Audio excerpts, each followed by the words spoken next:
Well, good morning, everyone. I'm Gary Salman, CEO and co founder of Black Talon Security. And once again, I am honored to have Steve on the call with us. And we're going to be talking about mitigating invisible risk. Welcome, Steve. Thank you, Gary. And it is indeed an honor and a privilege to be asked again to do a presentation with you. It's always fun. It's informative for me as well as for the attendees. So thank you for having me. Yeah, absolutely. We got some really strong content, and actually, ditto to you. I'm gonna learn some new things about contracts as well. So, Steve, if you want to give a little bit of background on yourself and your firm, I think that'd be great. Sure. I chair the firm's cybersecurity and privacy practice at Mandelbaum, and we're focused on both pre and post data incident management, either on the risk avoidance side, risk assessment, tabletops, working with Gary's firm to meet compliance needs of various sectors, whether it be healthcare or finance or e-commerce or just retail. And we also deal with post-event remediation, recovery, and um, and and migration, which is usually what happens after a breach of some sort. It's an involved process. It's a data management lifecycle. When you look at a breach, you have to look at before as well as after, and that's what we've been focusing on. And it's the area is changing almost every week. So we'll talk about that as we go along. But that's it for me. All right, awesome, Steve. Well, I've been in the technology space for about 33 years. Started my career as a developer, writing software for the healthcare space. Built one of the very first cloud technology systems back in the late 90s. We spun up Black Talon Security in 2017, basically out of what we saw was a necessity to help small and medium sized businesses mitigate risk from a cybersecurity perspective. And then we also flowed into incident response. So we are a full incident response firm. So we get hired by insurance carriers, law firms, and victims themselves that come to us and say, hey, there's a ransomware event or some type of cyber event. We need a firm to help mitigate it. And then we'd work closely with, Steve's firm, for instance, to provide legal counsel, et cetera. Under my watch, my team has insight into about 60,000 devices that we secure worldwide for a very large range of customers, everything from healthcare to manufacturing to legal, financial, robotics, things like that. So we have a really good purview into what is actually happening from a cyber perspective versus what I unfortunately hear a lot, the theoretical stuff. So we're, boots on the ground per se, not only defending networks, but unfortunately, when victims contact us, helping them recover as well. So we have some really interesting topics to discuss. I think these are very, very relevant right now, especially with supply chain attacks and AI and contractual issues. And I know Steve and I have kind of talked about this stuff ad nauseum offline, but what you do, before an event to help mitigate risk is obviously really important. But what's in your contracts to help you post event can often be the difference between your business staying in business or potentially having to close business or close your business because of the event. So everything's good as we know until it's not. So one of the things that we're seeing, and these types of attacks seem to ebb and flow, but usually when there's a supply chain attack, it's I won't say catastrophic, but close to. So we've seen events where very significant suppliers are under attack. They're taken down from a ransomware event. They're being hit with a denial of service. Or sometimes they just make a mistake. Look at what happened to AWS a couple weeks ago.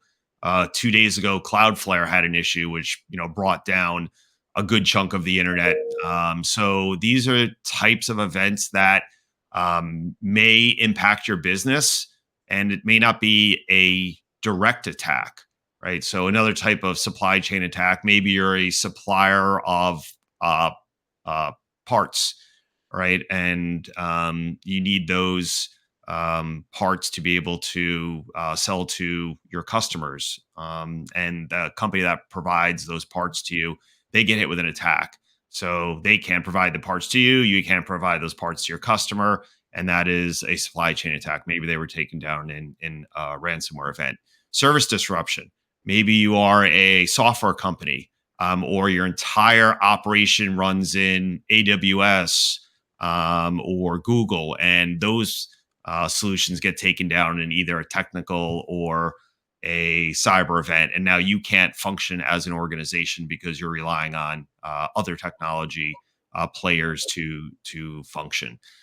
So those are some um, interesting ones that we've seen. And then there's code poisoning, which I think a lot of people don't think about. I would say the last big one was LastPass, where the threat actors gained access to the development environment of one of the developers for the LastPass, and they basically kind of poisoned that code and took it over. So code poisoning basically means they break into a software provider. The hackers modify the code, and then that code gets deployed to all of the end users. And then the big one, which Steve and I are going to talk about quite a bit, is managed service providers and IT companies. There have been numerous events over the years where threat actors have gained access to an IT company's infrastructure. And unfortunately, what they then do is they use the IT company's tools to attack all of their customers, right? Their remote access tools. And now they basically deploy their ransomware through the remote access tool. And if that MSP or IT company has hundreds of clients, then hundreds of clients get hit with ransomware. So Steve's going to talk about, from a contractual standpoint, how to address that as well. Steve, you want to take that now, or you want to go through Yeah, that? Yeah. let me expand on the service disruption aspect. Everything is a service these days. Your products are really byproducts of the service that you provide, and we're beginning on not a theoretical basis, but on a conceptual basis to look at supply chains as supply webs, right? Almost like a neural network where you can have third and fourth and fifth party issues that new term for a lot of people that flow down to you as the center of this net and then flow down to your customers, your clients.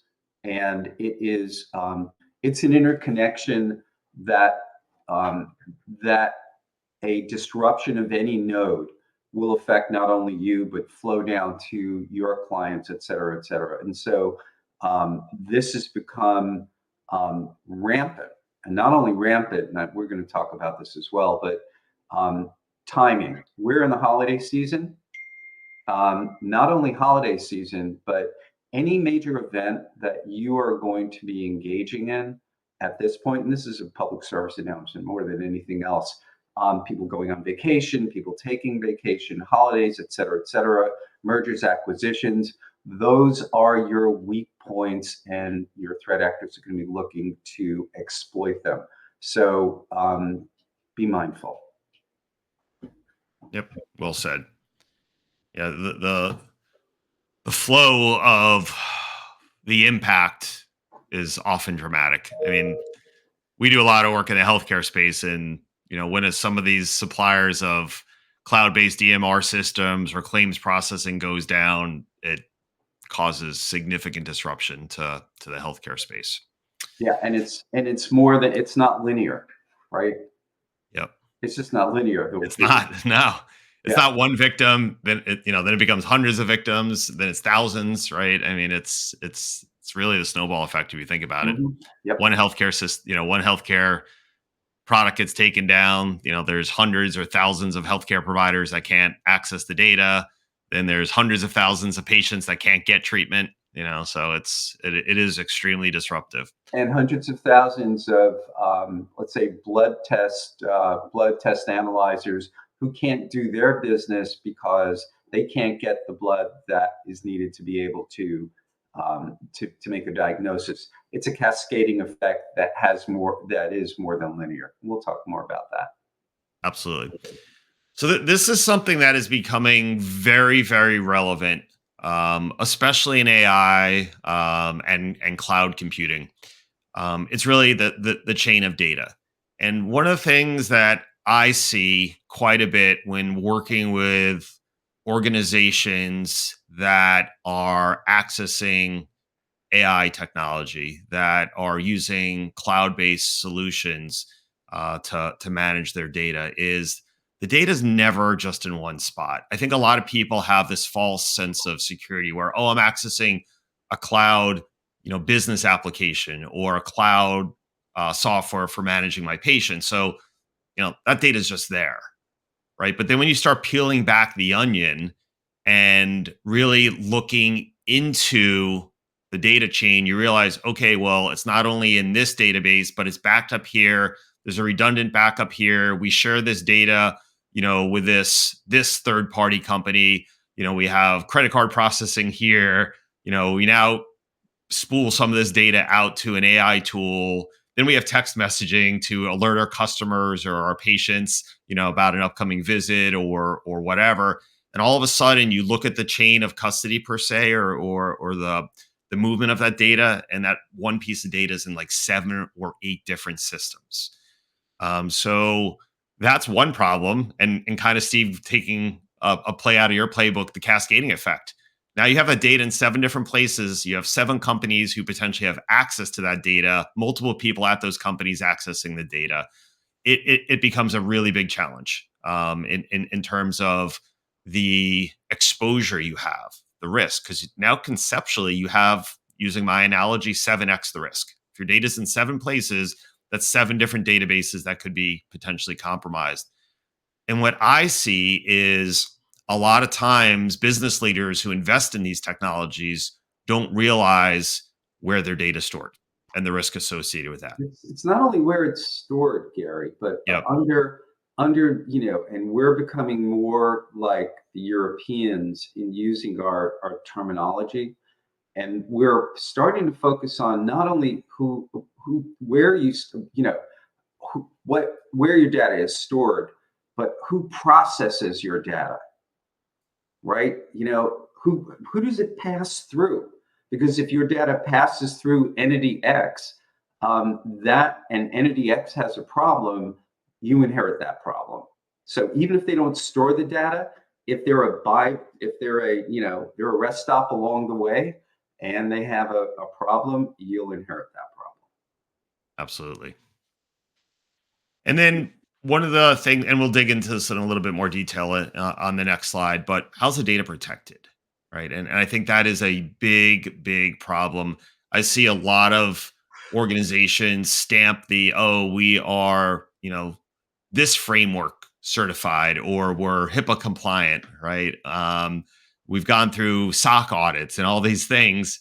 And then you start digging into these organizations doing assessments, and they don't have insurance.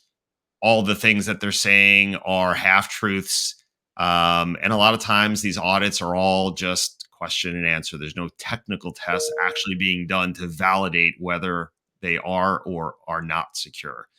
So that's another big problem, right? And there's a lot of startups in AI that they're just running as fast as they can, and security is not a priority. It's all about delivering a product, and making money. And when there's an issue and that rises up, all of a sudden there's going to be a lot of finger pointing. And I think Steve's going to help us, try and make sure that that actually doesn't happen.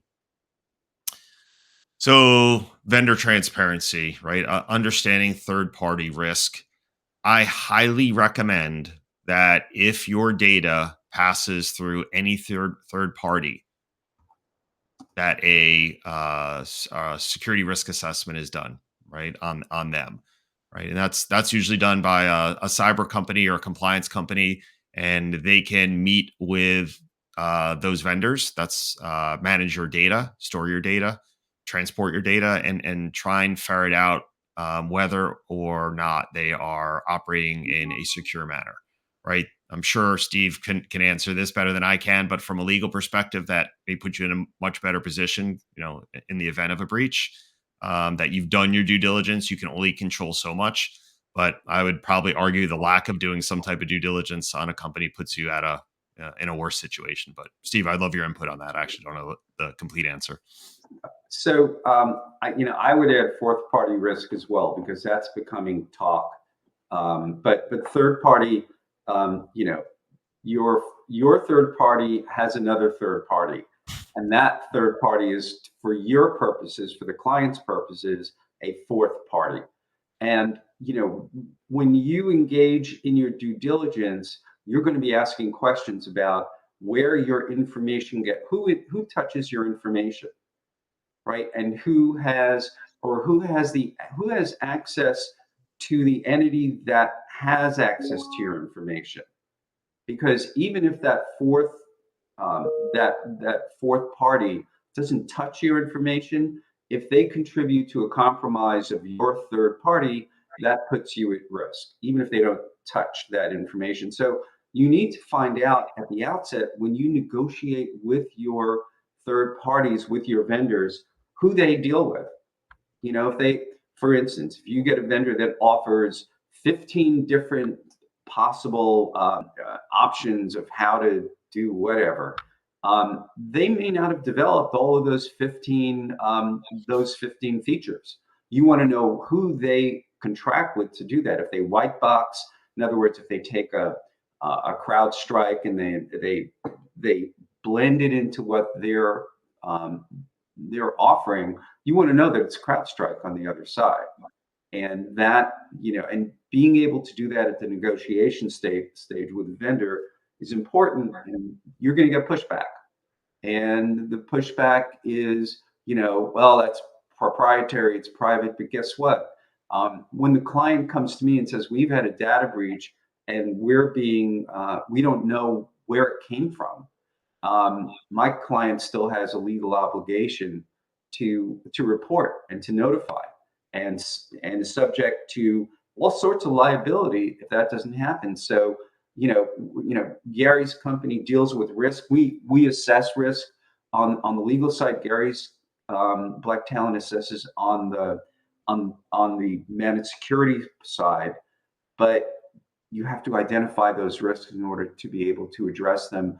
And then the client has to decide, can I live with this risk or not? And then make a decision on the negotiation. Over to you, Gary. Yeah, really, really good point. All right. So, Steve, you want to kind of kick this off with making sure we understand our obligations to retain data? As soon as you suspect, thank you, Gary. As soon as you Yep. suspect a breach or an incident, a reasonable suspicion, reasonable, by the way, means after you've been sued, and then a jury decides whether or not you had a reasonable anticipation or suspicion. This is where seasoned IT and seasoned security providers can help. But you'll know you have a disruption. You have somebody calls and says, I clicked on something and my screen froze, or I'm seeing a note that says, we've compromised your system. As soon as that happens, you need to take immediate action to address and identify what happened. It's a matter of addressing, remediating, recovering. But if you don't do that in a meaningful way, and you decide, well, I'll just call somebody, we'll just rebuild, we'll replace this, we don't care. You may be exacerbating the problem. You may be amplifying the problem. You may be stepping on evidence. You may not be preserving stuff that you need to preserve. And these are not only are preservation obligations triggered when you have that reasonable suspicion or a breach, you also need to understand what it is from your IT side that may be ephemeral or roll over or disappear within 2 or 3 days. So it's imperative that you coordinate with your managed service provider, with your managed security provider, to understand what your immediate needs are and take them. Logs, firewall logs, your event logs, your system logs, you name it, they all have to be preserved, acquired and preserved. And you have to make sure that if it's your provider that has those logs as part of a feature that they provide to you, that you have assurances from them that you will have access to those logs in what we call native format. We're dealing right now with an entity that had a data breach, ransomware attack. We've determined with substantial likelihood that it was a managed service provider that was the root cause. We're looking for logs, event logs, and firewall logs, but there was a fourth party involved that is resisting providing those logs to us. What do you do? That's the problem we're facing now. Look, I think Steve, you're spot on, right? And one of the challenges that I see from a technical perspective that most organizations aren't aware of is logging, right? So let's start with the firewalls. Most firewalls will only log the activity for sometimes a couple of minutes to a couple of hours to a day. And what happens is when you lose all of that critical information, let's just say it only logs for 24 hours. At 24 hours and 1 minute, the entire prior history is gone, right? Of that event. And sometimes those logs help determine whether or not you have a reportable event from a legal and compliance perspective. And without those logs, you may be forced into a notification and notification and regulatory issue. So one of the things that I often see mismanaged is often IT companies know that there's a problem and their focus is to fix the problem. They need to get those computers back up and running. They're not thinking about the long-term consequences of this event from a legal compliance perspective. So, they're focusing on bringing those computers back online, getting things back up and running, and then all of a sudden someone asks for the log files from the firewall and they're like, "Yeah, we don't have that." Yeah, and it's a really unfortunate situation. We've seen cases where, the victim suspected that the MSP was at fault, told the MSP that they want the logs preserved, and then magically, once the logs were erased from the firewall, they're like, "Oh, we just looked, and unfortunately, we were past the 24-hour limit, and they're no longer there." Oops. Oops. Yeah. So Oops. and any business leaders, executives, CIO, CTO on this call, we got a lot of people here. Really think about that. The second you suspect, to Steve's point, that there's some type of cyber event, an email, and Steve, you may want to describe, kind of what you would suggest the email content should be, but an email should be going out, putting them on notice that you immediately want all logs preserved as of this minute. So if you want to What mention that, Steve. what we do, and it might seem self-serving, and to some extent it is. I won't lie about it, but it helps to have counsel involved to make that demand. It must be a demand, and you need to say you must preserve all event logs or firewall logs. Your, you know, obviously you won't call the managed service provider if it's a problem and say, I need help constructing this letter. When with experienced counsel, that letter can be sent very quickly. It also provides attorney-client privilege going forward to the extent you have it, because all the conversations about what's happened can be done with counsel present and giving advice. And that, I can't tell you how many times I get a call after the fact, and it's like, well, we called these guys, and they did this, but they didn't do this, and now, and then when we ask, or Gary asks, where are the logs? Where's the preservation? Where's the backup? What's been done? It says, oh, we rebuilt from bare metal. Oh, Yeah. okay, you've just stepped on everything. And even if you've rebuilt on bare metal and recovered and restored, how do you know that your backup is not equally problematic, or that the person who didn't access the network the day before is now accessing with a poisoned machine that reinfects the network? I mean, these are, and if you have a lot of remote workers, you need to think about imaging. You need to think about preserving in place not only your logs and et cetera, but your the actual devices themselves, or the actual VDMKs, the actual virtual devices. Not the hardest thing in the world to do. Also, you need to think about exporting PSTs if you're a Microsoft client. There are all these considerations that with with your IT, with your managed, with the security provider, not necessarily your MSP, together with counsel, will cover all of the corners that you need to do in order to not only do what you need to do, but be defensible in the event that a regulator or a class action plaintiff comes after you afterwards and says, "What did you do?" Yep.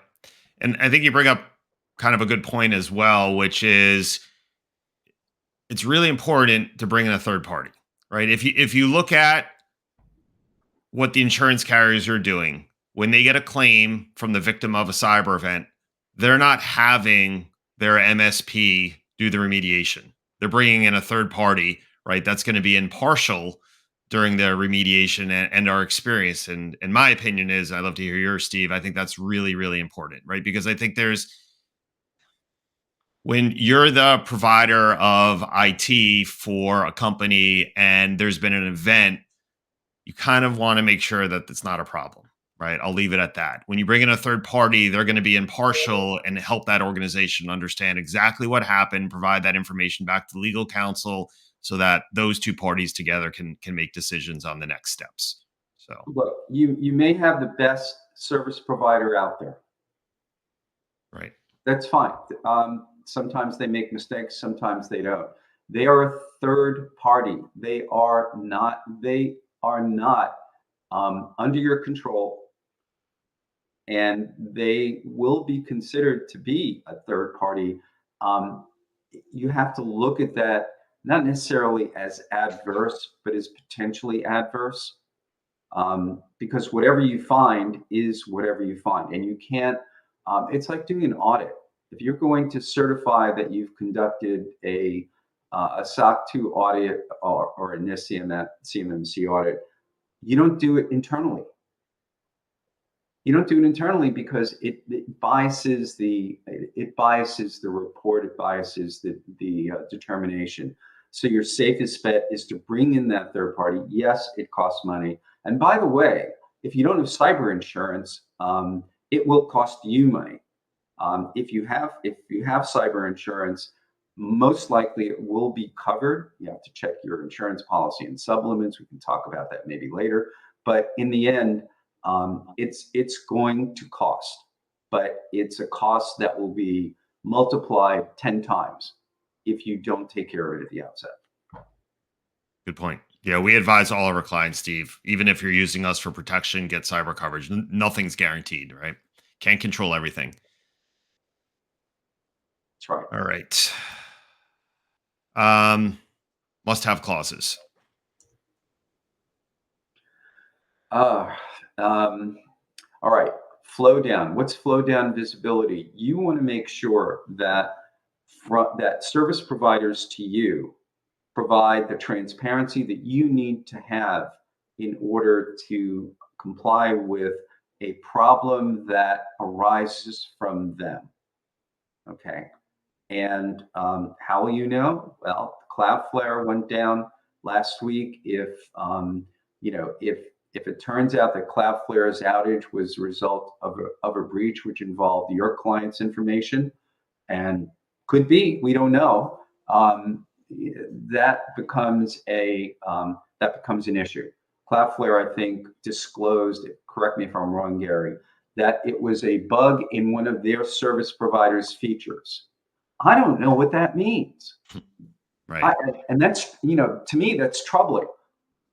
What does the bug mean? Is it a bug that resulted in a problem, or is it still under investigation? What kind of transparency do I have?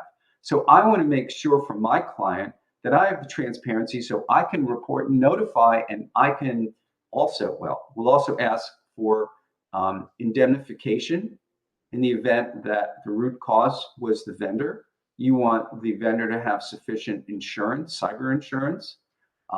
You want to make sure that there is that the transparency is immediate and ongoing. So it's not, well, we're going to notify you we had a breach. It may involve some of your client's information. We'll keep you informed. That's not enough. And guess what? You have an immediate need enough. You are a healthcare provider with thousands, tens of thousands of patients in connection with whom the provider has access or touches PHI. You have a time limit with with the Office of Civil Rights, Department of Health and Human Services to report. Um, it is not an excuse to say, well, my provider's not giving me the information I need to report. So what are you going to have to do? Oh, gee, guess what? There's something called civil litigation. You're going to have to go and sue them or sue who you think might be responsible and subpoena them.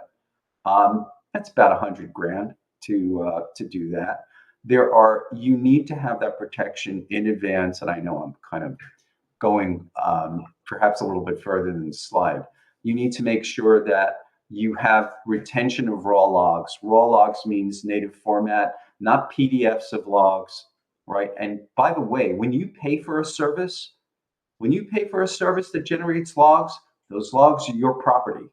They are your property. Do not ever think that, oh, well, whether you contract to pay for them or not is a different story, but they are your property. They can't be withheld and they have to be produced to you in the manner in which they're generated. Chain of custody and hash values, you can put that into your contracts as well to make sure that the integrity of what's being produced and the provenance can be tested over time. And you want to make sure that the process by which you obtain this information is audited. All right. Why it matters. That's what it's all about. Yeah, regulators require it. You've got 50 states. You've got HIPAA, FERPA, the SEC, GLBA, a variety of different laws and regulations that require you to report. But in order to report, you need to have something to report. Probably the most clear example of this is the New York Shield Act, New York General Business Law 899 AA and BB. You think, wow, we don't do business in New York. Doesn't matter. You have a New York, if you control or touch New York residents' personal information, you're covered. One person will make you have to report to the Attorney General, the Department of Consumer Affairs, and local law enforcement. All right. And then, but if you have custody or touch New Yorkers' private information, you also have a huge an advanced compliance requirement to maintain reasonable security using what anybody in the business knows are the three pillars of reasonable security, which is controlling risk that address technical, administrative, and physical controls. And what does that mean? It means you have to do your risk assessment. You have to address the risk assessment. You have to have someone in charge of compliance as well. And that's required statutorily. So if you have New York customers and you have their private information, if you want to know what private information is, there are across the 50 states approximately 299 different data breach reporting trigger elements, all of which must be taken into consideration. Litigation readiness, that's why you need to have your assessments done at the outset and demonstrate what you've done. Insurance coverage, carriers will demand forensic proof. Carriers are going to demand that you comply in advance of giving you coverage. And if you fib, they may deny coverage, or they may limit the amount of coverage for certain aspect of your data breach management. And vendor accountability. If your vendor doesn't agree to transparency, why would you use that vendor? Move on. All right. All right. Contractual obligations. Indemnification, reps and warranties, limitation of liability. Most service agreements provide limitations of liability for whatever fees have been paid, service fees have been paid for the last 6 months, 1 year. But guess what? Your liability in the event of a data breach, if the root cause winds up being your service provider, can be in the millions, can be in the tens of millions, depending upon how large of an organization we're talking about. You want to define the scope of logs and forensic artifacts. I mean, we have a whole list. We have a whole list. The list actually arises out of the discovery requests that we make when we engage in litigation, because those artifacts and logs tell us what happened and when, and who, just to give give us a picture of what happened. It's like a diagnosis of a disease and its onset and its spread, and its remediation and its cure. Retention and production standards. You got to find out, does your provider certify to any framework, right? Get some demonstration of that. Remedies for non-compliance. You want damages, and you want to be able to get all those compensation for what your needs are, for what your damages are. But you have immediate needs. You need to be able to say, if you do not provide this information that I need for compliance within a certain period of time, I have the right to go to court and get an injunction. Why? Because you're the one with the statutory requirement. Your vendor may also have a statutory requirement, by the way. They may be unaware. So, and survives termination. Termination or any modification or amendment of the contract, you want it to survive for probably 3 years. Yeah.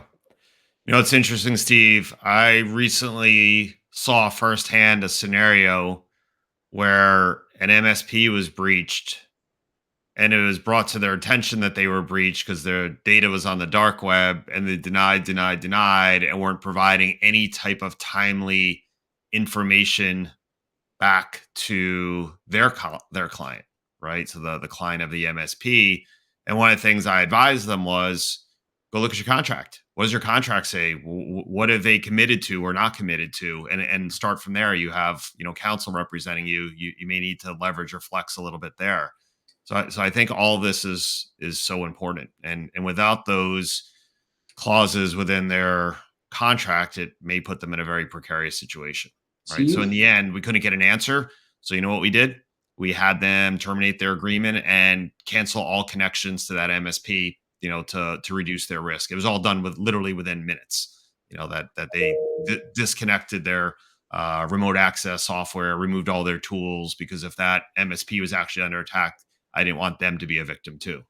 Sometimes that's a good way of approaching it. Sometimes it's not that easy. Okay.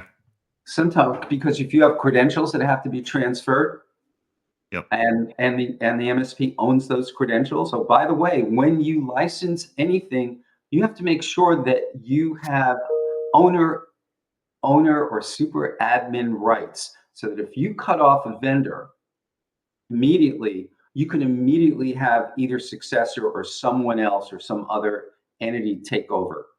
Because absolutely. It is a god awful mess. It's a total nightmare. I've seen it. I've seen it so We're many involved in times. that. Yeah. So go ahead, Gary. No, sorry. I was going to just say, sometimes it's not even, because of a contractual issue. It could be because of a cyber event that has occurred over a weekend, and the victim doesn't have the passwords to the server, to their backups, their firewall, and the MSP doesn't answer email or phone calls on the weekend. We've had a ransomware attack that was so extensive and so pervasive that I was actually boots on the ground with our cyber folks for 2 weeks. Literally, I was there, all right, making sure the chain of custody for all devices, making decisions on behalf of the client that protected the client's interests, while trying to ease out the current provider whose employees had totally mismanaged, and were actually trying to wipe information as we were telling them to preserve it. on Yeah. site, person to person. If you don't have that, if you don't have the protection, the contractual protection, can you still do that? Yeah. If you don't have the contractual protection, you make the demand, vendor pushes back, but then you have to go to court. Yep. You have to go to court, and your counsel should know better. Your counsel should know that if they don't do it, you put the vendor on notice, you give them a deadline, 24 hours, and if they don't comply or agree to comply and start working with your cyber forensics team, then you will have to go and get an injunction, declaratory preliminary injunction, which means you sue them. You have to file a complaint, file a motion for either expedited discovery or for or to compel certain information. And it's wonderful for lawyers. They bill a lot, but that's going to be the only way you're going to get it. That's the environment in which we're living today. Point well taken. Litigation hold. As soon as as soon as you suspect, there are different ways to put a litigation hold in effect. From the legal perspective, you have to be able to demonstrate that you've provided one, right? That means not, hi, Joe, don't do anything. It means looking at your retention policy, look for that provision in your retention policy that addresses litigation holds, follow that policy, right? Don't delete any email, et cetera, et cetera. You may, if you have certain Microsoft capabilities, Microsoft, I think E3 and E5 will permit you to automatically, with a flip of a switch, put everything on litigation hold, which will save an enormous amount of effort. You still want to tell people to not delete, et cetera, but you will be defensible in the event that somebody says, well, you didn't put a litigation hold on it when you knew you should have.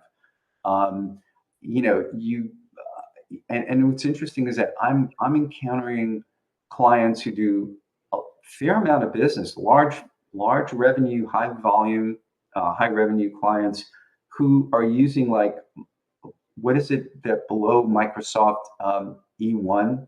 It's like Microsoft Small Business or whatever, because they think it's inexpensive. Right. The And cheap answer.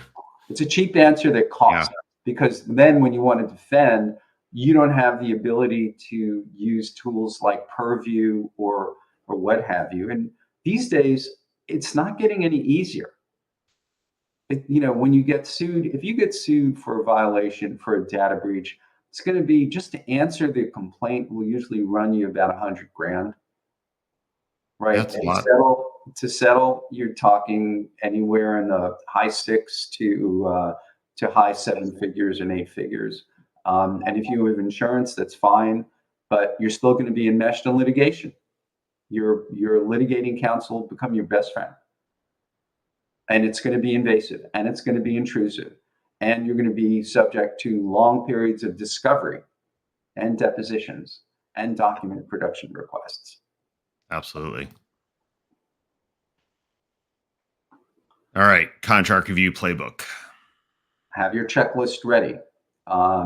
You also want to let your clients know, by the way, that you're using third-party tools, and maybe you want to disclaim, you just say, to the best of your knowledge, you vetted them, but there's always mistakes that third parties can make, and that you will not be responsible for it. Will it make a difference? Yeah, I don't know. I'm not sure I'd want to die on that hill. You have to have must-have provisions. You have to have those transparency, indemnifications, warranties, requirements for insurance. Maybe you want to look at venues for litigation. Maybe you want to have a dispute resolution playbook before you go to court. You want to maybe have mediation, and then if mediation doesn't work, maybe you want to go to a neutral arbitrator. That's the way you want to look at this. Or maybe you want to mandate arbitration in the first place. You need to make sure that it's that we're all in this together. But this is a game of It's either a hot potato or musical chairs, Gary. I can't figure out which one it is. Maybe you can Both. help me. Yeah. All right. Executive summary email.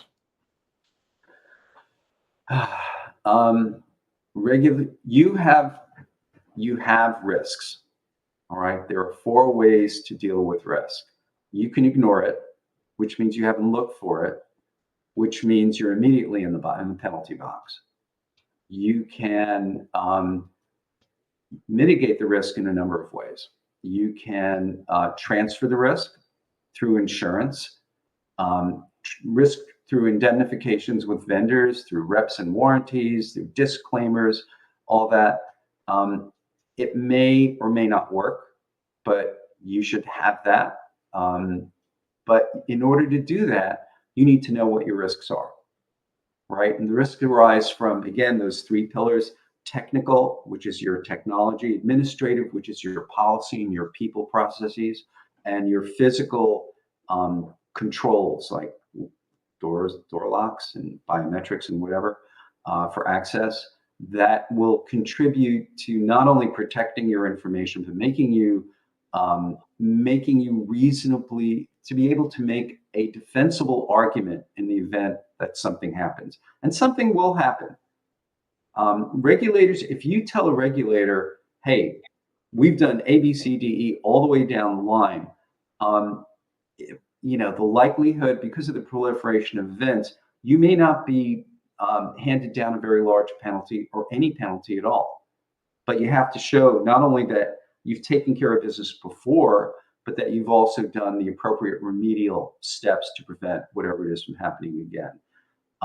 Your insurance risk, just because you have insurance doesn't mean you're going to be covered by insurance. You have to be very careful in the way that these are worded, and your insurance application. Some of them are going to be 40 pages long for cyber, not for anything else, just cyber, where you'll have to make representations. And vendor transparency risk, combination of legal and technology people, companies like Black Talon working in tandem in advance. We work together a lot for mergers and acquisitions. Why? Because we want the buyer to be fairly certain that they're not inheriting anything. We want to make sure the seller is fine, but it's also a matter of compliance. Why invent a problem at the outset if you can take care of business when your vulnerability is greatest? Absolutely. Steve, I kind of tell clients something very similar to what you just said is, especially from a cyber perspective, you have to have visibility into risk. And when we get involved with a lot of these cases, and then there's a reportable event, and for instance, OCR gets involved if it's a healthcare entity, if you can show, hey, I identified all these problems with my network from pen testing and vulnerability management, and here are all the things that I was doing from a policies and procedures perspective, and here's all my training documentation. We really tried here. We really tried to follow the letter of the law, per se. It definitely changes the investigator's demeanor for the most part. Mm-hmm. Versus that investigator going in and asking these questions like, I don't know, I'm not technical. I just own the business or run the business, or I'm a business leader. Very, very different outcomes. And to your point, we have businesses that have a high tolerance for risk, and you have businesses that have low tolerance. And that's okay. You can run your business however you want. It's a free country. But the biggest problem I see is, in most cases, from a cyber perspective, they have no visibility into their risk, right? They just don't know where they should or how they should focus their attention to minimize their exposure. And I think that's so important. And then I'd also probably argue, I mean, you'd know better than I would, being able to demonstrate this, God forbid, there was an event and they were sued, that like, hey, this organization was actually trying to do everything conceivably possible to minimize risk, versus the other end of the equation where they can't show that they tried to do anything or even cared. I would guess the outcome could be different, but that's your world. It will be different. Okay. Look, for a regulator in particular, they get a sense you're hiding anything, they'll swoop down on you like a flock of hawks. right? Or a murder of crows. I like that. Yeah. But the idea is, and we've done this numerous times, where we'll have to talk to a regulator, and we believe in transparency, because transparency is required, and it's the most cost effective way of going about things. Period. That's probably another hour's discussion, but when you get a regulator online and you say, "Look, my client's a small operation. This is what we've done. This is what happened. How can we? What do you need from us? What do you need to tell us to do, et cetera, et cetera?" They are usually very, very accommodating, right? If you come across as, we experienced an incident, and you don't say much of anything else, and you know that there's something else, um, you know, typically regulator will pick up on it. Certainly, class action plaintiffs will pick up on it. You don't want to be caught up in litigation to the extent you can avoid it. Again, all of this winds up as, whistling past the cemetery. Every day that you don't do what you're supposed to do is a day that you don't have to pay for it. Wonderful. But when you do pay for it, it's going to be penny wise and pound foolish, or I guess dime wise and pound foolish, because Yeah. Yeah. pennies out of circulation. Yes, Um, they are. yeah. So Or that's my story to my clients. Sometimes they listen. Most of the times they listen. Sometimes they don't, and then they come back to me. And Yep. by the way, as a lawyer, if I get pushback from a client, I'll let the client know, because I'm not going to be the one thrown under the bus either. I represent CISOs as well, and I tell CISOs, you have to protect yourselves as well. If you're CEO or CFO or COO and you're CTO, and sometimes CTOs are not your best friends when you're a CISO, because you want money and you're not making money for the company, um, you have to document what it is you do, so that in the event something happens, you can demonstrate that you've done what you've needed to do. Yep. And someone above you made a decision. That's right. Yep. All right. I think this is a good summary of a lot of the things we have talked about. Um, One of the challenges that I see, especially in the small and medium sized business world, is this SIM solution, right? Which basically takes all of your logs from your firewall and your computers, et cetera, and aggregates them outside of your environment so they can be reviewed, analyzed, and even combed through at a later time in case there's an event.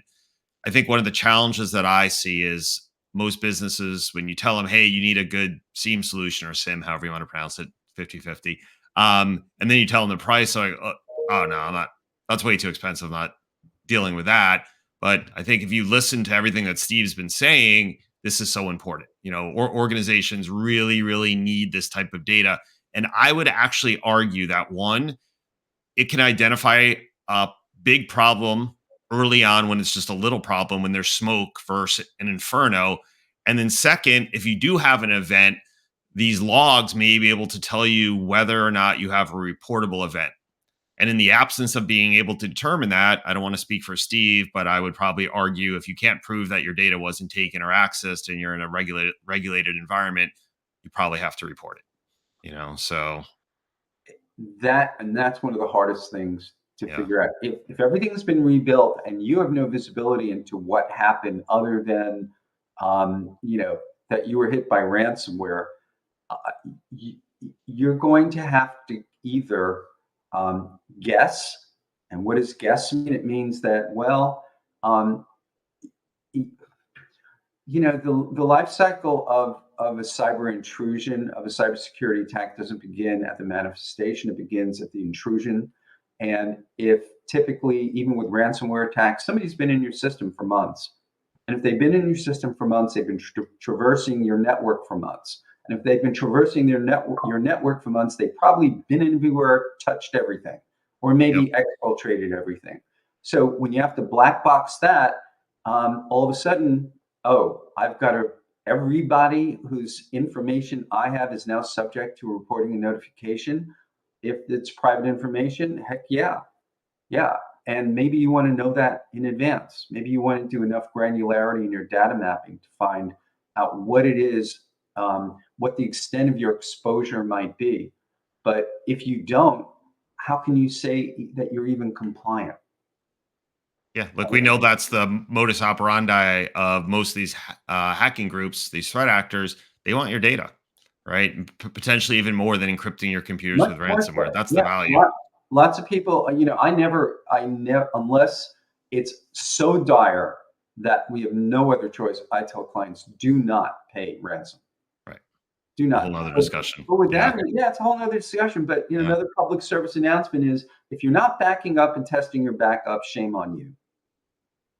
Yep. It's Making easy to sure say you that back up until you need your data. I've been there so many times, even before ransomware existed, just technical failures of servers.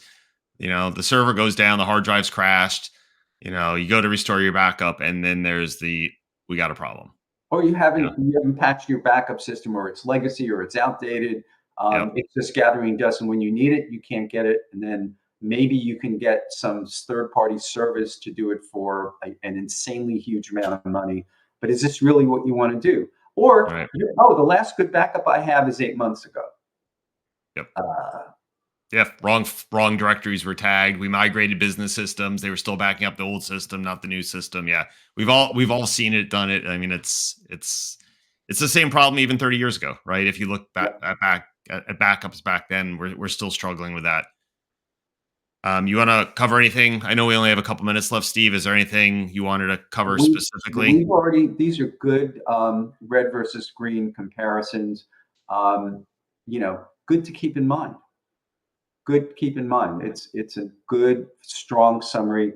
Really, work in conjunction when you hire your security people. Work in conjunction with counsel to make sure that your compliance objectives are met, not only from a process perspective but from a legal perspective, because that's what you're going to have to prove later on if there's a problem. Right. It's all good until it's not. Yeah. Yep.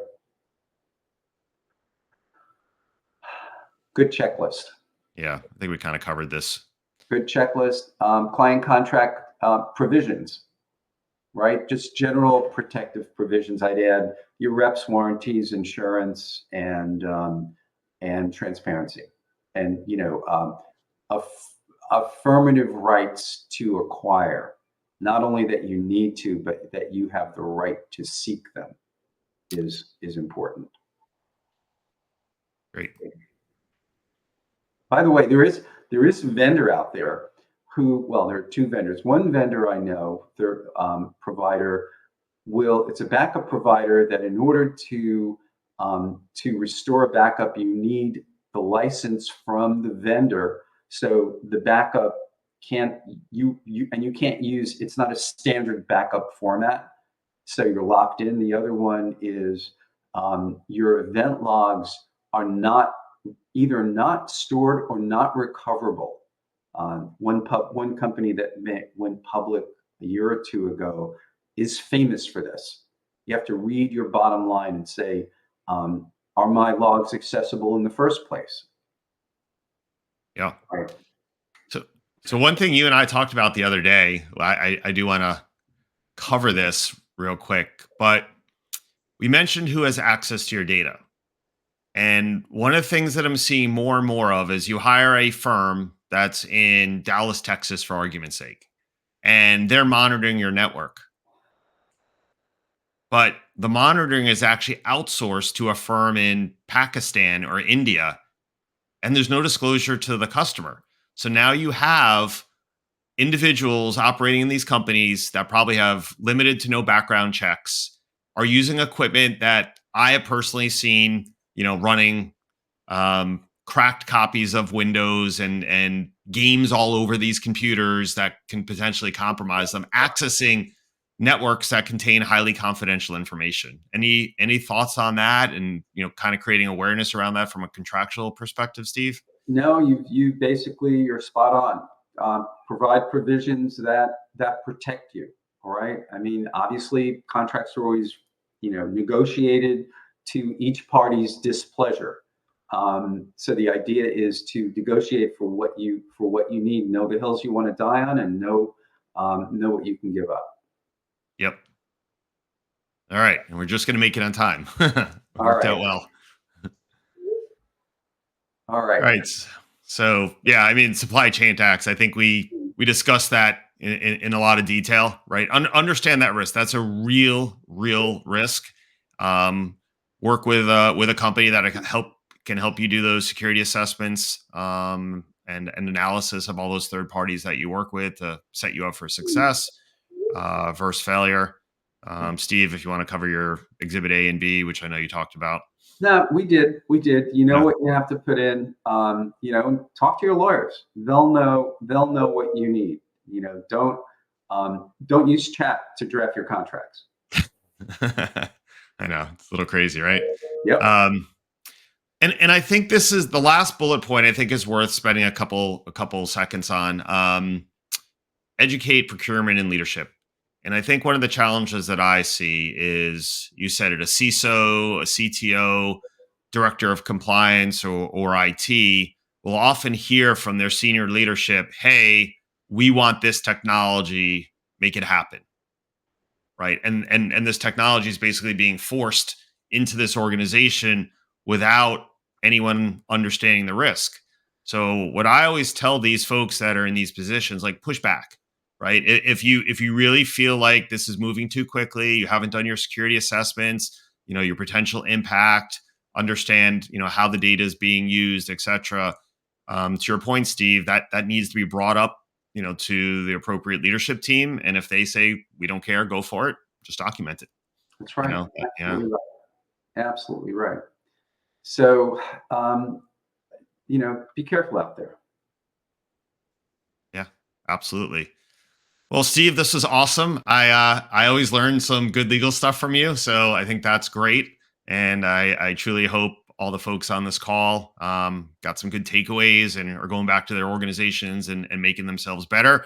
If you need any help with these types of contracts, pre or, God forbid, post breach events, reach out to Steve. He is an incredible wealth of knowledge and is always spot on with his knowledge and his delivery of information. So thanks, Steve. I appreciate you being on with us. If we can do anything from a Black Talon perspective, help you out with preventative services, take over your cyber operations. If you're really looking for a subject matter expert, our organization helps over 2,000 businesses across the globe securing their environments, and most of them have their own IT company or MSP. So we just work hand in hand with them. So have a great rest of your day. Thank you so much for joining our discussion today, and take care. Stay safe, everyone. How can you minimize cyber risk if you lack visibility into security metrics? Critical business decisions need to be based on verified data, not assumptions or feelings. Be confident that you're always protected with the all-new Eagle Eye, providing total visibility and control over your organization's security posture, and empowering everyone from executives to IT professionals to mitigate cyber risk. Eagle Eye simplifies your security data, making it easy to see gaps. Assess your cyber risk rating across the entire organization or by each location. View risk level trends over time, benchmark against other businesses, and dive deeper into all data points comprising your total risk potential. From software and hardware vulnerabilities, detected threats and attacks, to firewall misconfigurations and more, Eagle Eye has you covered with the KPIs and actionable insights necessary to elevate security. Meet compliance standards with employee cybersecurity awareness training and test comprehension levels with simulated phishing emails. Stop wasting time and resources on ineffective security measures and start strategically minimizing cyber risk within your business. Your current security solution cannot predict a cyber attack, but Eagle Eye can.